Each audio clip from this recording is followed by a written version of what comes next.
माहिर कानून राजा आमिर अब्बास ने भी इस वक्त हमें ज्वाइन किया है। सर, सबसे पहले मशकूर हैं आपके वक्त के। ये कहिएगा कि बड़ा अहम फैसला आया है, आप समझते हैं कि ये फैसला पहले आ जाना चाहिए था? देखिए जी, वो एक शेर है ना, बड़ी देर की निर्वाह आते आते। यकीनी तौर पे हमारा जो 30 साल का तजर्बा है वो यही है कि जहाँ पे इतनी शॉर्ट सेंटेंस होती है तो वहाँ पे इतने लंबे चौड़े आर्ग्यूमेंट, इतनी लंबी तारीखें वो नहीं दी जाती, और as a matter of right जो एक्यूज होता है, जिसको सजा हुई होती है, एपेलेंट को, उसकी सजा को सस्पेंड किया जाता है और उनकी अपील जो होती है वो फिर बाद में होती है। अब मौजूदा केस में देखना ये है कि जी इसकी अपील, क्योंकि इसकी अपील, ये जो केस पर जाहिर on the face of it इसमें इतने खला हैं, इसमें इतने लैकूनस हैं कि इसने खत्म होना है, लेकिन इस केस पे होते हुए ये सजा तो सस्पेंड हुई, लेकिन वो कन्विक्शन जो उनकी है वो अपनी जगह बरकरार है। और जब तक वो कन्विक्शन बरकरार रहेगी, इमरान खान साहब की जो डिस्क्वालिफिकेशन है पार्लियामेंट से वो बरकरार रहेगी। तो अब उनकी जो लीगल टीम है उसको देखना है कि ये जो अपील है ये किसी सख्त खाने में या किसी अलमारी में जाके बंद ना हो, इसको फौरन फिक्स किया जाए और उसको डिसीजन आए कि ये तमाम जो उनका ट्रायल था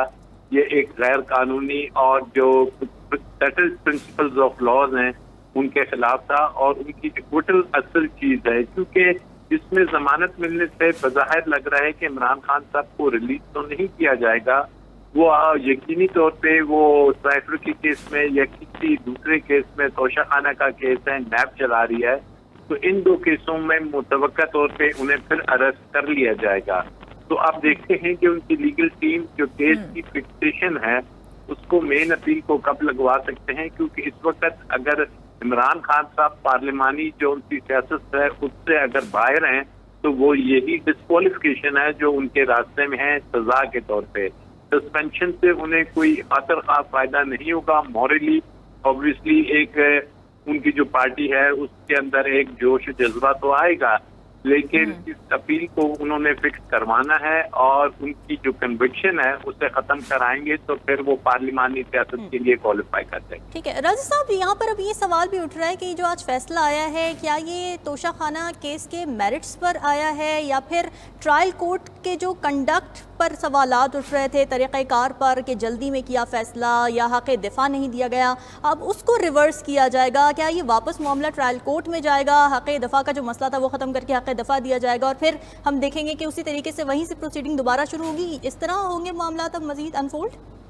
नहीं, मुझे तो बाजार लग रहा है, फैसला हमने नहीं देखा, लेकिन ये फैसला सिर्फ इसी हद तक होगा कि चूंकि सजा कम थी और इस केस में कुछ चीजों को ऑब्जर्व नहीं किया गया तो उसी बुनियाद पे होगा, लेकिन मेन अपील चलेगी और फिर मेन अपील में ही फैसला किया जाएगा कि क्या इस केस को रिमांड करना है या उनको बरी करना है। बज़ाहिर तो ये बरी होने का केस है, एक्विटल का केस है, ये केस स्टैंड ही नहीं कर सकता, लेकिन एक रास्ता ये होता है कि वो फिर दोबारा से भिजवा दिया जाता है और उसको दोबारा से उस ट्रायल की एग्नी से, तकलीफ से गुजारा जाए, तो ये एक रास्ता मुमकिन है। बज़ाहिर ये केस जब भी अब टेकअप होगा एज एन अपील, तो इस केस के जो मेरिट्स हैं सुप्रीम कोर्ट भी उसे देख चुकी है, तो बस ये केस की जजमेंट जो होती है वो सस्टेन नहीं कर सकेगी किसी भी सूरत में। अब ये हाई कोर्ट पे है कि जी वो इसे रिक्वेस्ट करते हैं इमरान खान साहब को या दोबारा रिमांड कर देते हैं केस। तो राजा आमिर साहब, आप समझते हैं कि इस फैसले के तनाजुर में अगर देखा जाए तो हुकूमत के पास कोई ठोस वजूहात मौजूद हैं इस फैसले के खिलाफ जाने की या इसके फैसले के खिलाफ अपील करने की? देखिए, इसके खिलाफ तो मैं नहीं समझता कि हुकूमत कोई अपील वगैरह करेगी, क्योंकि ये सस्पेंशन जो कोर्ट की डिस्क्रिशन होती है और इसमें अगर वो जाएंगे अपील में तो उनको मुंह की खानी पड़ेगी, इसलिए कोई अपील का ग्राउंड नहीं है। हाँ, अलबत्ता जब ये मेन केस चलेगा और उसमें अगर बरी होते हैं तो फिर अपील की बात होगी। इस वक्त तो ये क्या है, हुकूमत के भी इल्म में था, इवन उनके वकील साहब को भी पता था कि शॉर्ट सेंटेंस पे बेल हो जाती है। उनका वाहिद जो ऑब्जेक्शन था कि जी सरकार को इस पे फरीक नहीं बनाया, तो इसी पे वो आर्ग्यूमेंट कर रहे थे, तो इसमें तो कोई अपील नहीं होगी। अब देखते हैं कि मेन केस जब लगेगा और उसके फैसले के आने के बाद क्या होगा, लेकिन बज़ाहिर इस केस की मेन अपील को अब तूल दिया जाएगा और लग रहा है कि बाकी केसेस को तो एक्टिव कर दिया जाएगा। ठीक है, राव साहब साथ ही मौजूद रहेगा। इस वक्त हमें ज्वाइन किया है सीनियर रैंकर पर्सन ज़मीर हैदर साहब ने। ज़मीर साहब, क्या आप समझते हैं, क्या ये आज का फैसला रिलीज़ है या फिर अभी और भी इम्तहानात बाकी हैं, मज़ीद केसेस हैं, वो अमल दखल उनका हो सकता है, वो असरअंदाज हो सकते हैं, हो सकता है कि उस पर गिरफ्तारी डाल दी जाए, या फिर खुसूसी तौर पर अगर साइफर केस की बात की जाए उसमें ऑलरेडी FIA तहकीकात कर रही थी, अटक जेल में उनसे पूछताछ कर रही थी? जी बिल्कुल, अभी तो मेरा ख्याल में इम्तिहान बहुत सारे हैं इमरान खान साहब के, और ये इसमें तो ट्रायल कोर्ट का जो फैसला था उस हवाले से इनको एक रिलीफ तो मिल गया। जिसमें अभी राजा आमिर अब्बास साहब कह रहे थे अभी आइंदा जब ये केस चलेगा तो उसके बाद जब मेन हियरिंग होगी उसके बाद पता चलेगा कि फैसला क्या आता है। लेकिन इस दौरान भी मेरा ख्याल में मजीद अटेम्प्ट होंगी इमरान खान साहब को अरेस्ट करने की, बल्कि कल तक तो यही कहा जा रहा था कि शायद अगर इस केस में इनको रिलीफ मिलेगा, बेल मिलेगी, तो उसी वक्त दूसरे केस में उनको अरेस्ट करके वहीं पर रख लिया जाएगा। तो अभी तो इम्तिहान और भी बहुत से हैं, लेकिन देखना यह है कि कितना जो है हौसले से इमरान खान साहब की जो लीगल टीम है वो इसको इन केसेस को लड़ेगी, क्योंकि बज़ाहिर तो अभी तक लगता नहीं है कि जो एक लीडर हैं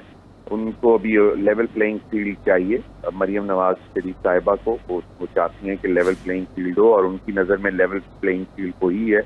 कि इमरान खान साहब बिहाइंड द बार्स हों और वो सियासत से मुकम्मल तौर पर नाअहल हो जाएं। तो वो भी एक फैक्टर है। अब ये भी कहा जाता है कि जी सितंबर के बाद 16 या 17 सितंबर के बाद जो है वो अगर चेयरमैन PTI की टिकट लाडले हैं तो वो भी नहीं रहेंगे, और तो उसके बाद फिर इनके लिए और मुश्किलात पैदा होने का भी इम्कान जाहिर किया जा रहा है। तो अभी तो बहुत सारे केसेस हैं, साइफर का मामला है, अल-कादिर ट्रस्ट वाला मामला है, May 9 वाला मामला है। तो ये 3-4 बड़े केसेस हैं जिसमें जो